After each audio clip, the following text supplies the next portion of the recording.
ये जो तस्वीर आप देख रहे हैं ये मछली उत्पादन केंद्र है। ये इंडिया के सबसे बड़ा मछली उत्पादन केंद्रों में से एक है। इन टैंकों के जरिए यहाँ मछली को पाला जाता है।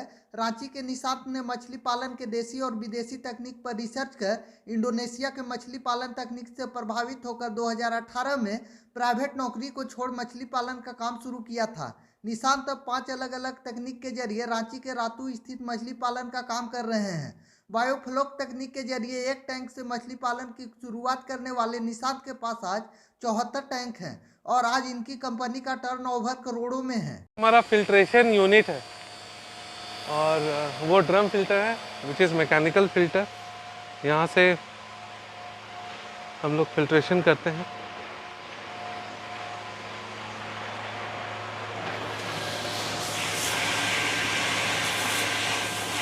ये क्या हो रहा है? ये फिल्टर हो रहा पानी।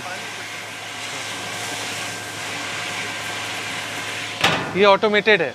यहाँ पे हम लोग 5 तकनीक से काम करते हैं, जैसे कि रिजर्वायर में काम करते हैं, केज कल्चर में है, बायोफ्लॉक कल्चर है, पॉन्ड कल्चर है और आरएएस है।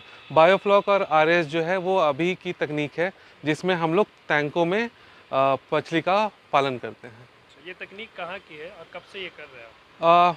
हम लोग 2018 से शुरुआत हुई थी किंग फिशरीज़ की जर्नी की और 4 साल में, विगत 4 सालों में हम लोगों ने शुरुआत करा था एक 25x12 का सीमेंट टैंक से और अब हमारे पास लगभग 74 बायोफ्लॉक टैंक्स हैं, जिसमें कि 50 प्रधानमंत्री मत्स्य संपदा योजना के तहत बनी है डिपार्टमेंट के सहयोग से।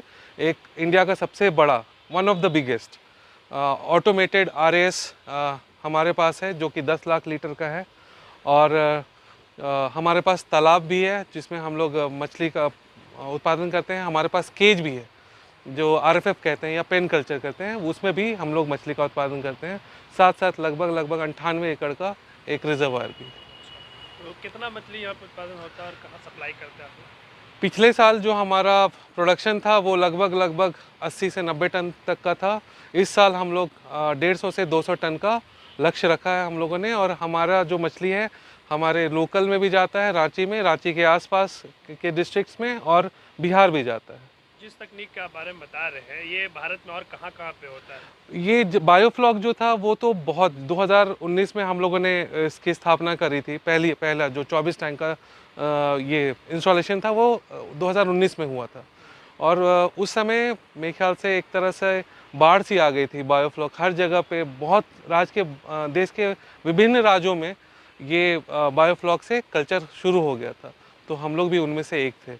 लेकिन धीरे धीरे इस पद्धति को बिना जाने लोग करने लगे और फेल होते गए और उसके बाद ये बंद सा होने लगा। लेकिन हम लोग अभी भी इसको सक्सेसफुल कर रहे हैं और 24 से अभी हमारे पास 74 टैंक है। ये चीज़ जो है आपको इंडोनेशिया में, थाईलैंड में और भी बहुत सारे देशों में ये सक्सेसफुली रन कर रहा है और आप जहाँ पे खड़े हैं यहाँ पे भी पिछले 3 साल से सक्सेसफुली रन कर रहा है। तो मेरे ख्याल से हम जो लोग मतलब एक भीड़ में शुरुआत करते हैं बिना जाने, बस ये सोच के कि इससे हमें इतनी आमदनी होगी, टेक्नोलॉजी को जानना होगा, उसके बारे में समझना होगा, उसके बारे में आपको रिसर्च करना होगा, तभी आप शुरू कर सकते हैं। ये नहीं कि इंस्टॉलेशन करा है और अगले दिन से हम लोग शुरू कर दिए। पहले आप क्या कर रहे थे इससे पहले, और कैसे ये सोचा कि आपने ये कि मछली का ये पालन?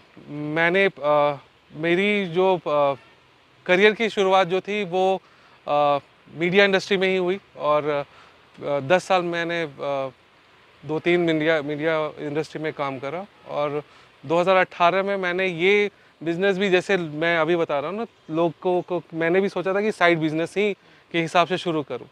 लेकिन धीरे मेरे को पता चल गया कि ये साइड बिज़नेस के हिसाब से नहीं जा सकती है, क्योंकि मेरा फोकस जो था वो प्रोडक्शन पे था। और उसके बाद से 2018 से अभी तक शुरुआत में हमें भी बहुत लॉसेस हुए, बहुत सारी मछलियाँ मरी क्योंकि हमें उसका उतना नॉलेज नहीं था। हमें बस पता था कि रोहू, कतला, मृगल हम लोग पाल रहे हैं, कैसे पालना था पता नहीं था, बस पानी में डाल दिया तो हम लोग सोचे कि हो जाएगा, लेकिन ऐसा हुआ नहीं।